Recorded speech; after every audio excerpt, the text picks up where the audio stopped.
All right, today we're diving into something that sounds like it's straight out of science fiction. We're talking about a concept that blends robotics, biology, and light to create an infrastructure that isn't just smart, it's literally alive. So let's kick things off with a puzzle. A real head scratcher, actually. Imagine you've got this tiny little robot, and its job is to crawl through the inside of a brand new, perfectly glossy pipe. How in the world does it know which way it's going? Well, the short answer is they often get totally lost.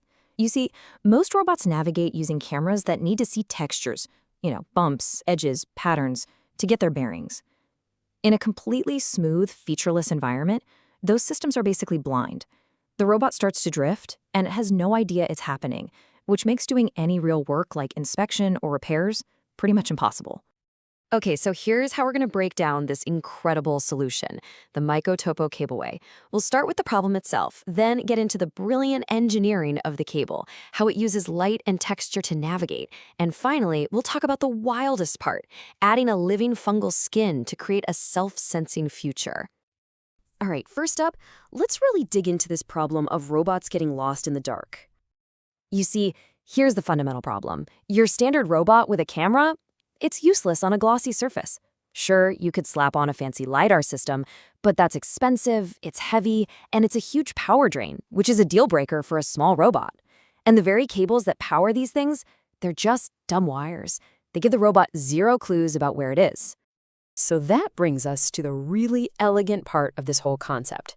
What if, instead of loading up the robot with heavy sensors, the path itself could do all the hard work of guiding it? And here it is. It's so simple, but it's a total game changer. You turn the cable into the road. It stops being just a leash for power and data and becomes the guide rail, the map, and the power source, all rolled into one. This one shift in thinking changes everything. Now, this cable is not just some wire. Think of it more like a high-tech layer cake.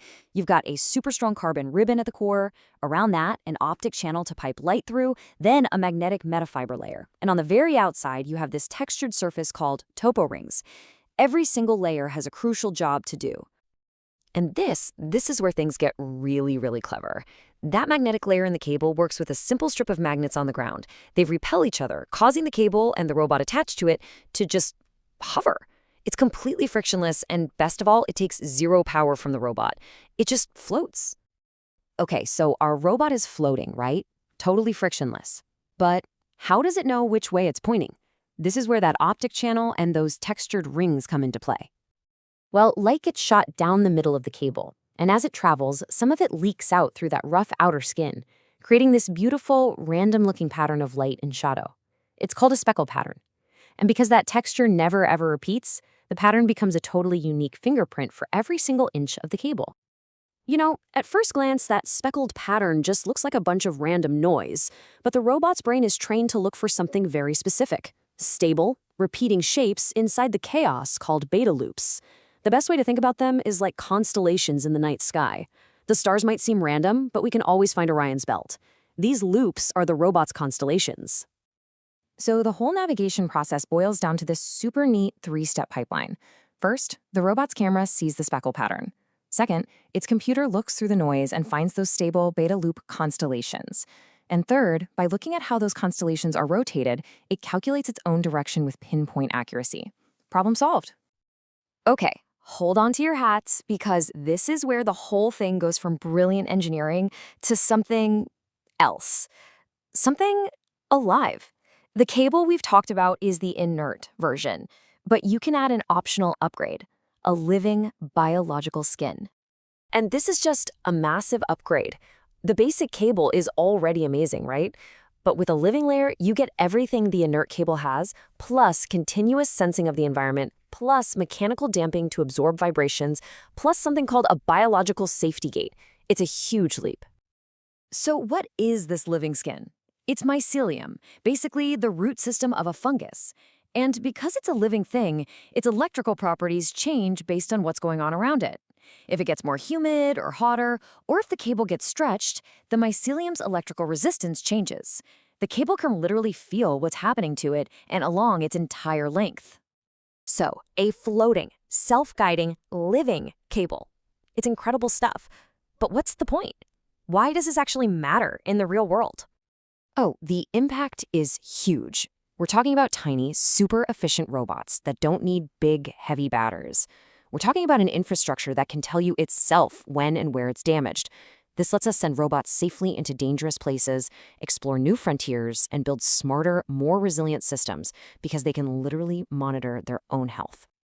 And just how precise are we talking?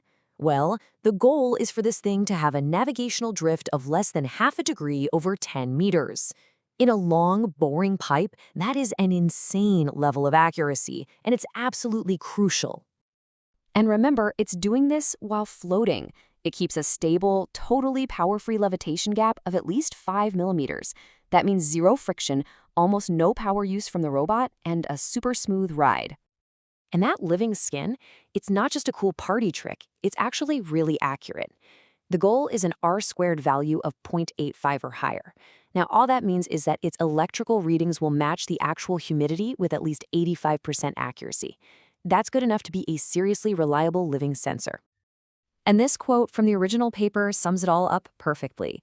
This isn't just about a better robot or a fancier cable. It's about building an entire system that is proactive, not just passive. It takes care of itself.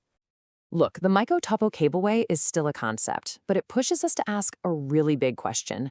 What if the infrastructure of our cities, all the pipes, tunnels, and cables, wasn't just dead material, but was alive and could tell us when something was wrong? It really makes you think about a future where the line between what we build and what's biological starts to disappear.